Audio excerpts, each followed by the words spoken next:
dependent programming with finite sets, if I remember the title correctly.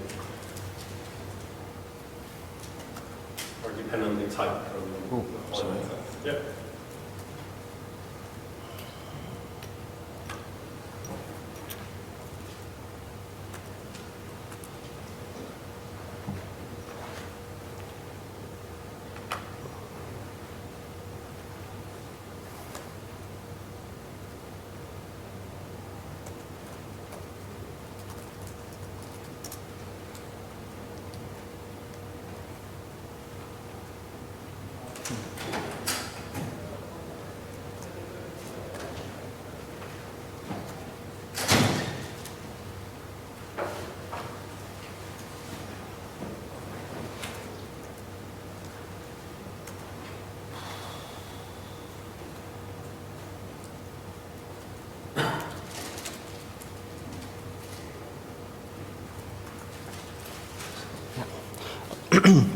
Hello, everyone.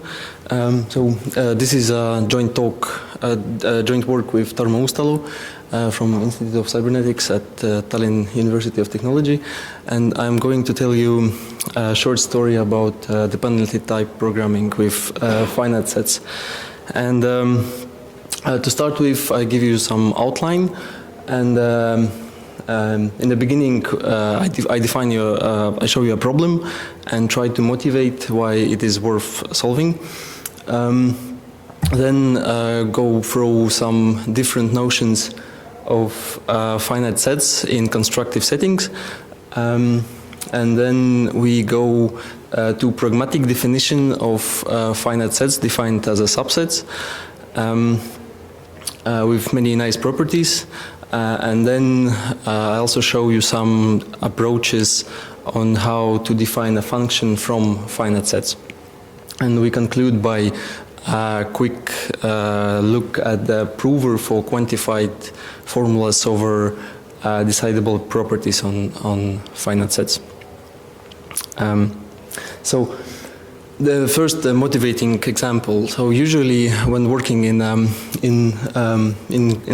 provers, like this work is done in Agda, but there's nothing very Agda specific.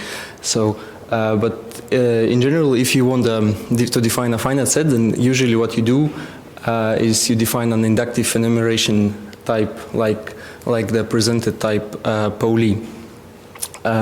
So this is basically, we just say that this is a finite type and enumerate 4 constructors, and then elements of this finite type are basically just constructors. And then to say that it is finite, it is good to have a witness of finiteness, and then one way to do that is just to give a list of all elements of that type. So here we list an elements in of Pauli. Then, of course, to make any use of that, we need to prove that the type is indeed finite, and for that we write a proof all Pauli, and basically you see that it's trivial in its content, and it really says that for any element x of type Pauli, there is a position in the list. And so the example comes from our other project, where we work with attribute grammars, and then you really want to define when you start testing it or really working with your code, defining these kinds of finite sets all the time, and then you see that it becomes really annoying that the pattern, you repeat it again and again, and even worse, you introduce many dependencies. So here, by giving you that type, I effectively listed all the elements at least 3 times, and then even more.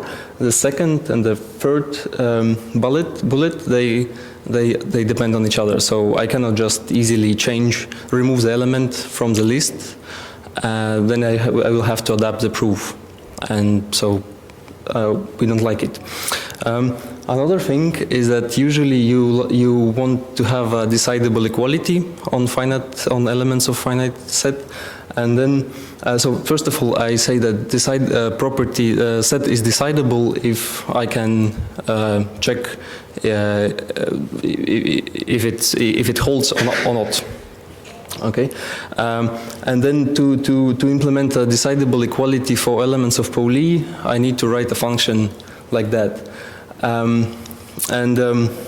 So the bad thing is it cannot be compressed, so you cannot just take all the elements with the same right-hand side and somehow compress it in a Haskell style, because the implicit arguments are different for the proofs. And then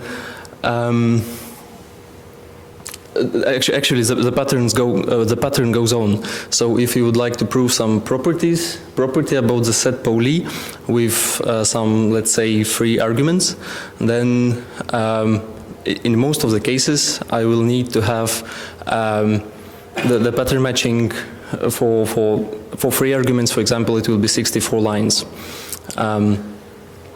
which is again kind of maybe stupid. And then, so, yep. So if you use a different notion of finiteness, though, you could get decidable equality for free, right? If you use, that there's a bijection with some canonical. Exactly. So another possibility of saying so. I'm not showing the example what you're talking about, but it is in the paper. That another possibility to do the same is define a bijection with initial segment of natural numbers. So, but in a sense, it is exactly the same as you see here on the slide. It's just different encoding, and actually by that encoding you introduce even more dependencies. And then there is also a story why you don't like the initial segments as themselves, right? Because the elements are ordered and you cannot easily change, and you introduce additional names. Okay, so this is a motivating example, and now we go to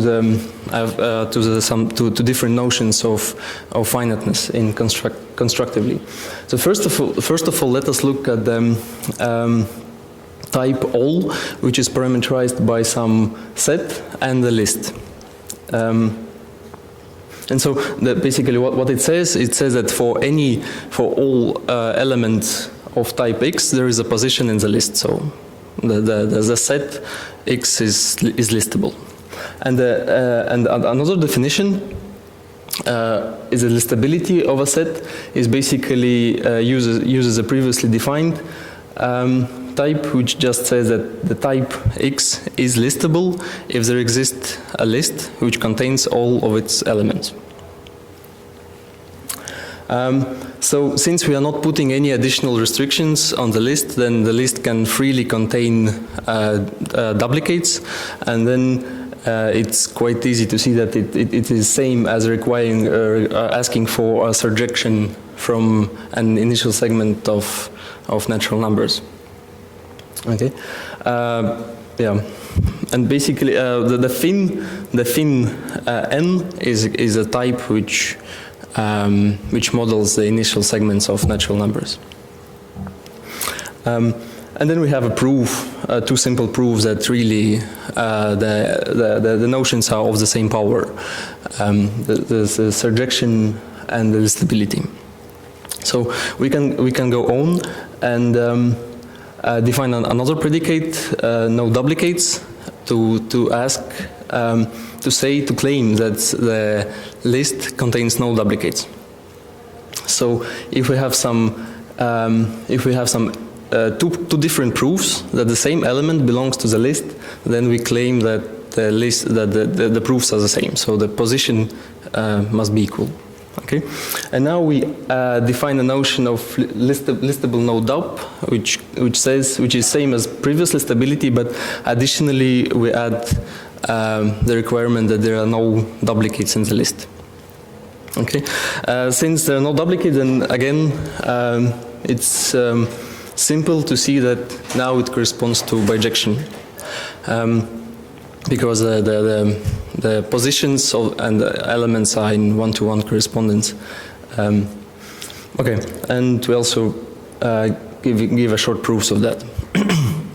Now, it is less obvious to see that all four notions of finiteness are actually equivalent.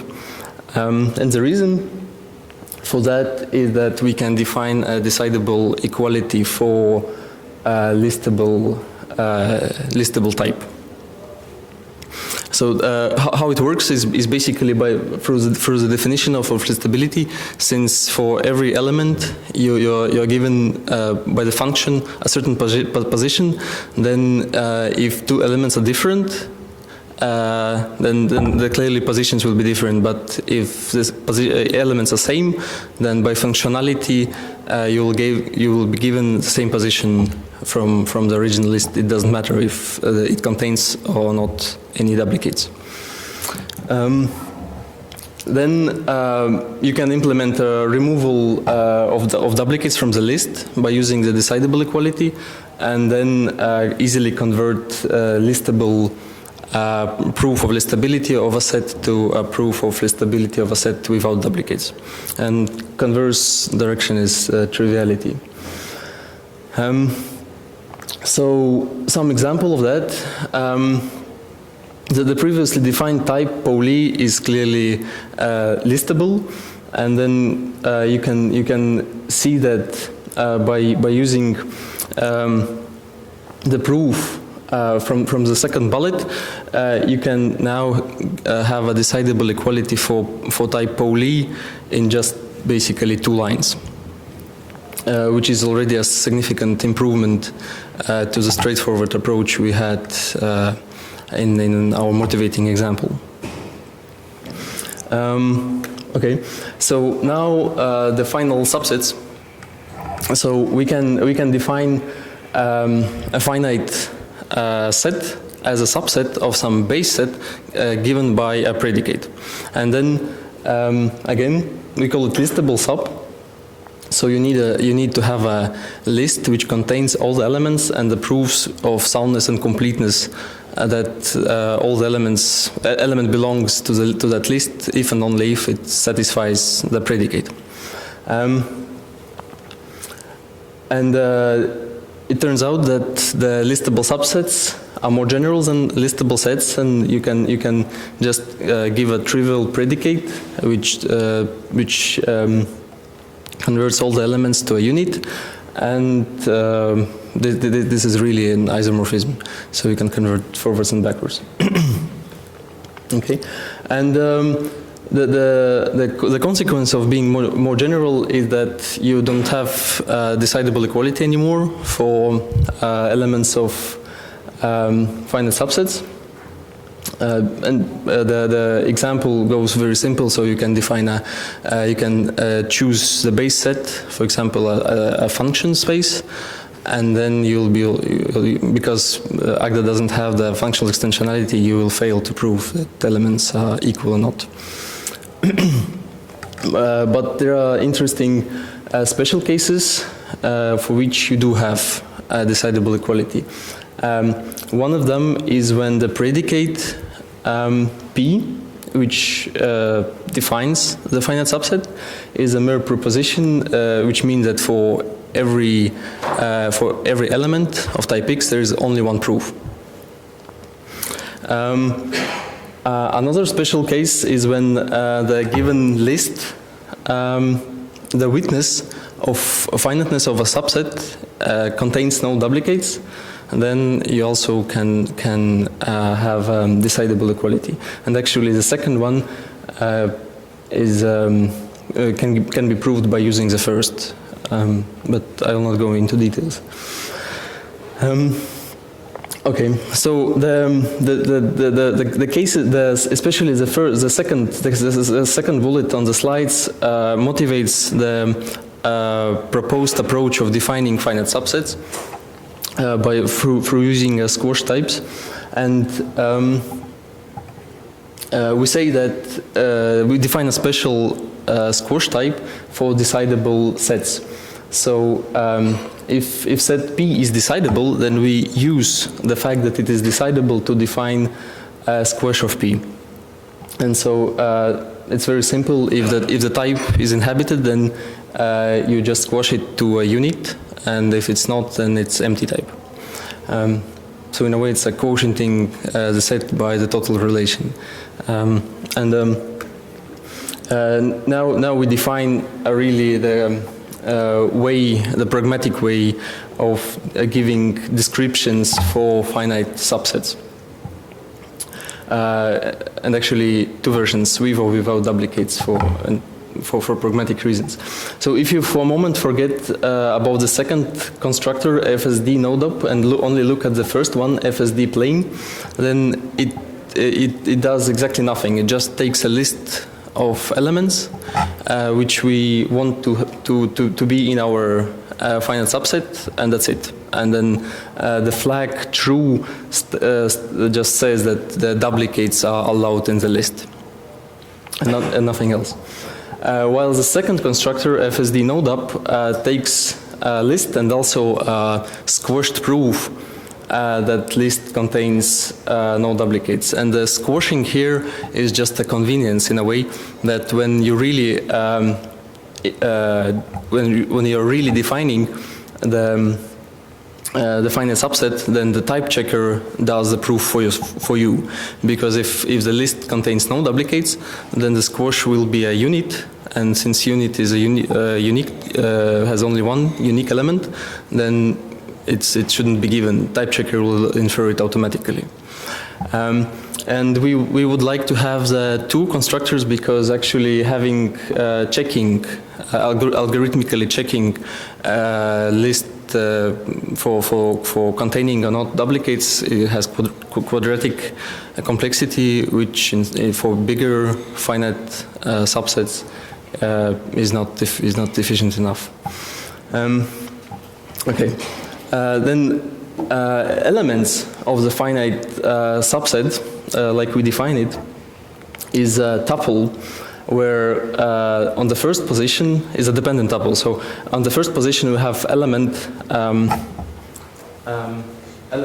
x from of the base set u, and on the second position we have a squashed proof that the element is inside the given list.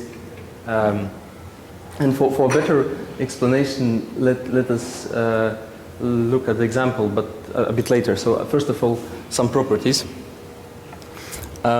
So for every finite subset, we can automatically generate the list of all its elements, the proof that the list is complete, and also decidable equality for elements. So list elem for any finite subset description gives you a list of all its elements. Then we also have the proof that the list is complete. So for, all possible elements are inside the list. Actually, we generate it so that there are no duplicates if there were no duplicates in a original list. And then we also have the proof of listability, which implies decidable equality.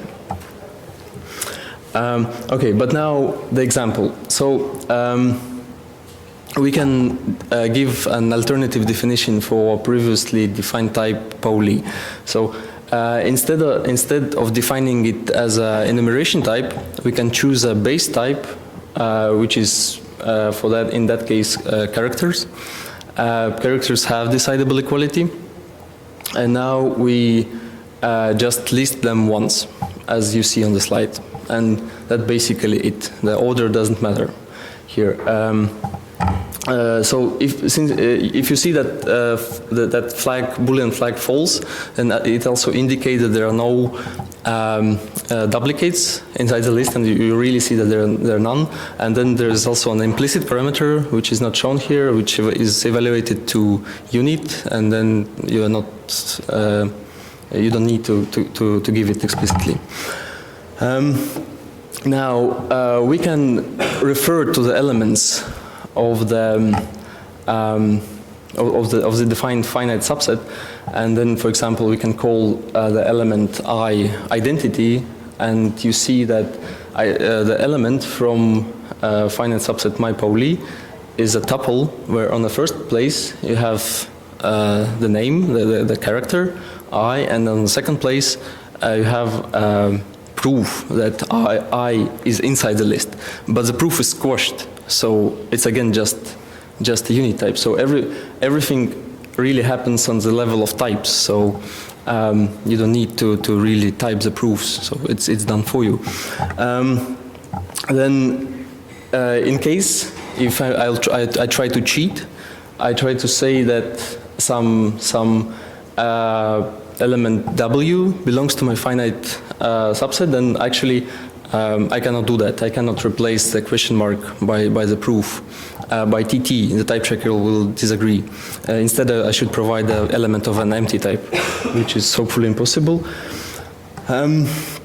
And then the complete list of all elements is just generated for me automatically. No dependencies on the order of elements. Basically nothing. So, and of course, the decidable equality is also implied. Okay, so. That's it about the pragmatic finite subset. Now we go to the function definitions on finite sets, and then first approach is tabulation. So we can just give a function. We can think of a function on finite sets as just basically a table, right? But not all tables are good, since, for example, the first list LBAD1. Is not good because it's incomplete. We don't have the case for the rectangle, and the second one is incomplete, is also ambiguous because we have this diamond 2 times. So which one is it? And then we define a type table, which is parameterized by the domain and codomain types, and also it is implemented as a tuple, where on the first position we have a list of pairs of domains and codomains, and also we have a proof that we have all elements of domain are associated with at least one element of codomain, and there are no duplicates. So it's the table is not ambiguous. Okay, so since for listable finite sets we can define decision procedures for our types all and no dup, then the function which creates a table, which basically checks a table, is very simple. So you just have to provide a table of tuples of pairs, and then the squash types of decisions, if the table is good enough, are again generated by the type checker automatically. So nothing should be done. And for that cases, for the good tables, we can convert them from a function and to a function. Okay, now the example of tabulation explains it all. So if we think of the original finite set Pauli, then we can create a function which associates natural numbers with elements of type Pauli, and then since the first function again is first list is well behaved, then the function is generated, while the second and the third case, the function will not be generated because, again, in the first case, the P2N prim is ambiguous and incomplete, so the question marks should be replaced with the proofs of empty type, which is impossible. And for the second case, the list contains no duplicates, so the first element of a unit type is supplied, but the second question mark, the second hole should be filled with the empty type, which is unfortunately impossible. Okay, so for bigger finite sets, the tabulation approach is not feasible, and then we would like to somehow define functions in a more compact way. So, and the approach, we propose an approach under the name of predicate matching. So, imagine that you want to define a function from x to y, in a piecewise way. So you in a way group the elements of a finite set by some predicates. Then how to do that? So the direct approach is to write a function something like f, where you have just a nested conditionals. And then, of course, the two bad things happen. First of all, you always have a default case, and the default case, you don't know which elements exactly fall into the default case. And the second bad thing is that there are possibility of having dead branches, and it's not obvious how immediately easy to understand if you do or not. To do that properly, we first of all define two functions. First one is unreached, which takes a list of predicates and the list of elements and returns the list of predicates which are not satisfied by any element. Another function is unmatched, which returns the list of all elements which are not satisfied by any predicate. These are basically the similar things when you program in a total language like Agda, the type checker will tell you if the predicate, if the pattern matching is incomplete or there are some unreachable branches. And then the predicate matching goes like that. So first of all, you are given, you must provide a list of tuples where you have the predicates and the corresponding functions. The list, the set X itself must be, of course, listable, and then there must be two proofs that there are no unmatched elements and no unreached cases. And in such cases, you can convert safely to the function from x to y.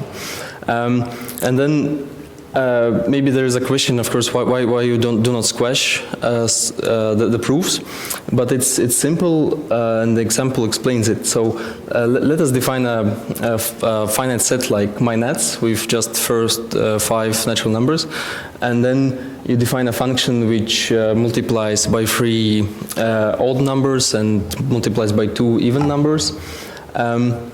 And since it covers the cases cover all possibilities, then for the proofs that there are no unmatched and no unreached elements, you just provide the proofs of reflexivity, that empty list is equal to empty list.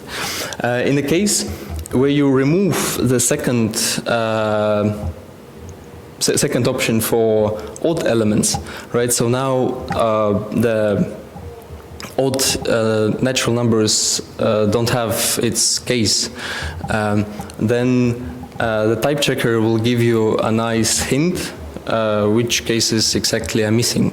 So if you try to type check the function under the third bullet, then you'll just get a nice message which says that empty list doesn't equal to a list of odd numbers.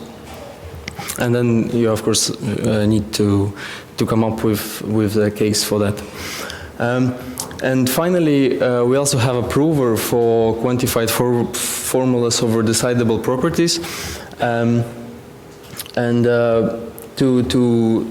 implement them, we have, I mean, basically it makes sense to describe two combinators for universal and existential quantifiers.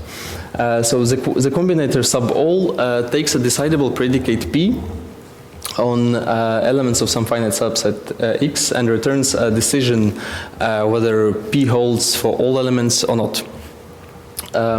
And so how it works, very simply, you basically check the decidable predicate for all elements. If it holds, then obviously you can prove the property. If not, then not. And similarly, you do that for existentials. And example for that, so let us define a group operation for Pauli, for elements of Pauli. So I hope you see the pattern. And then we would also like to add some syntactic sugar on top of our combinators. And then the important bit is that if you have the inhabited a version of some squashed type, then you can actually restore the original proof. But now, if you would like to prove some, for example, commutativity on the of that group operation on Pauli elements, then what you should do really, instead of proving it, is just reflect the property in a syntax.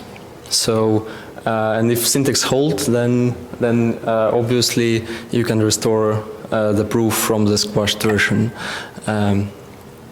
of the type. And the same example for existentials. If you would like to prove that for there exists an element, identity element in Pauli group, then you again just repeat the property in a syntax, in a syntactical sugar we described previously. And I think that's it. Thank you.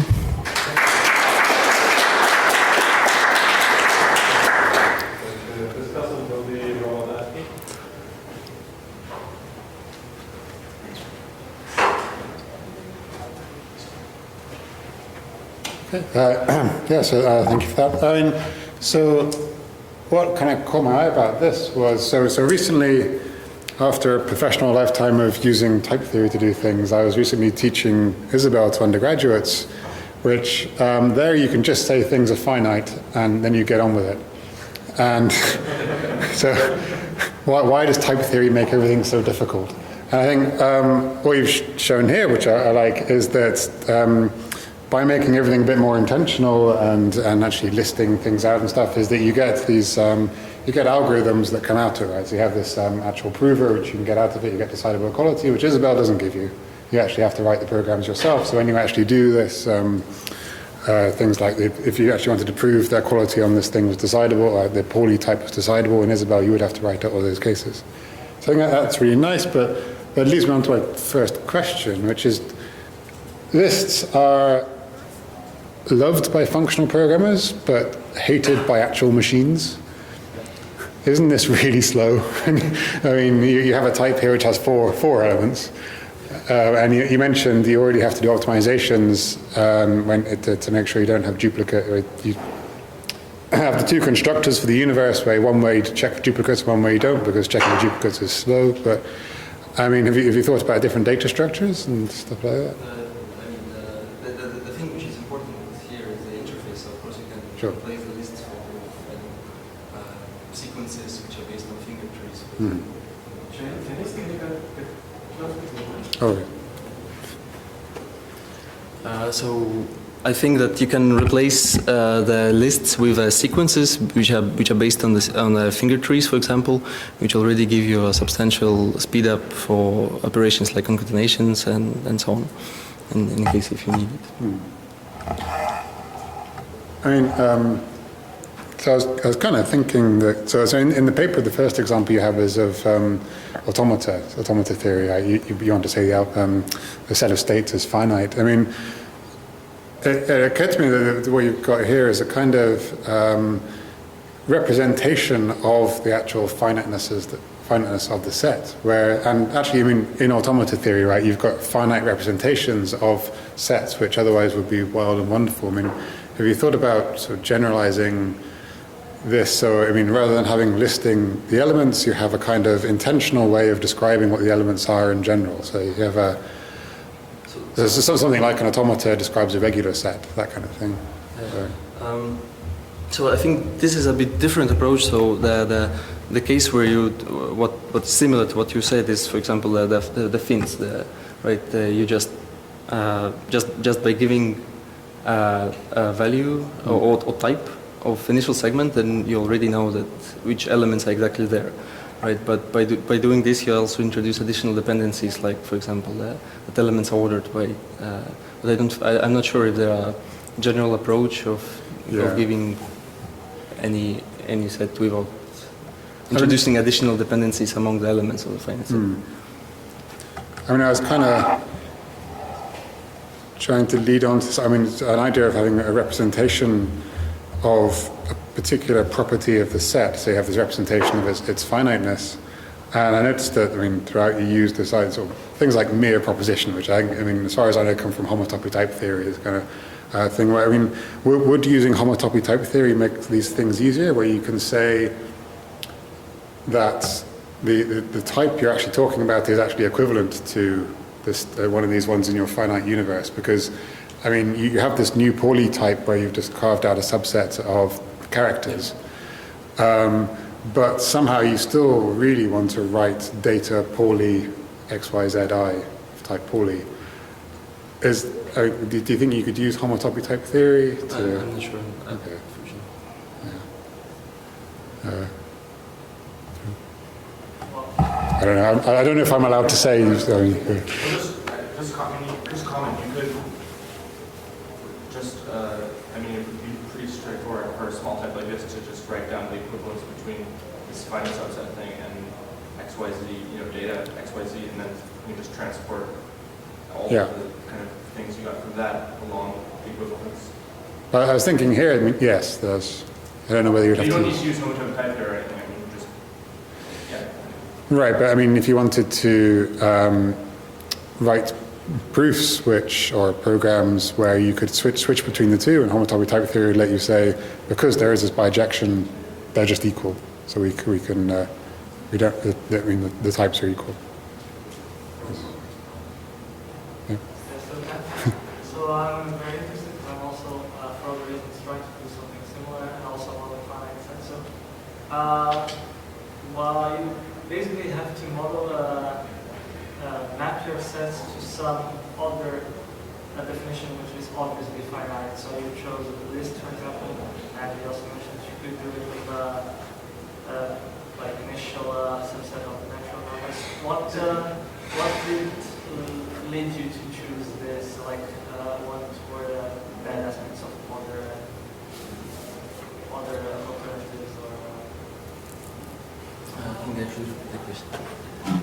So the question was that why we decided to model the finiteness by using the initial segment of natural numbers or the lists which are finite. so why this? So I think that the reason is very simple, that it just the most, at least in a way, this is how I seen it was always done. So so if you want to say that the list is finite, then you need to provide a proof of that, and then the list or initial segment is a natural choice. I'm not aware of other possibilities. Yeah. I just want to reiterate the same. I think the sort of classical constructive way in which are these things, either work with lists, where you can give things names, or you work with the initial segments of natural numbers, where everything is purely positional. But obviously you could do something like leaf trees or balanced leaf trees or whatever. Right? But I think these ones are we want that to have in any sort of textbook on constructing mathematics under the names of Paradox or Bishop Finite.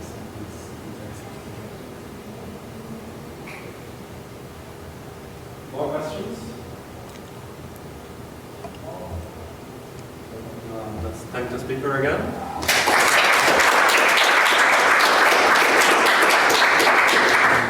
I think this is the end of the workshop, so I would like to use the chance to thank Patrick and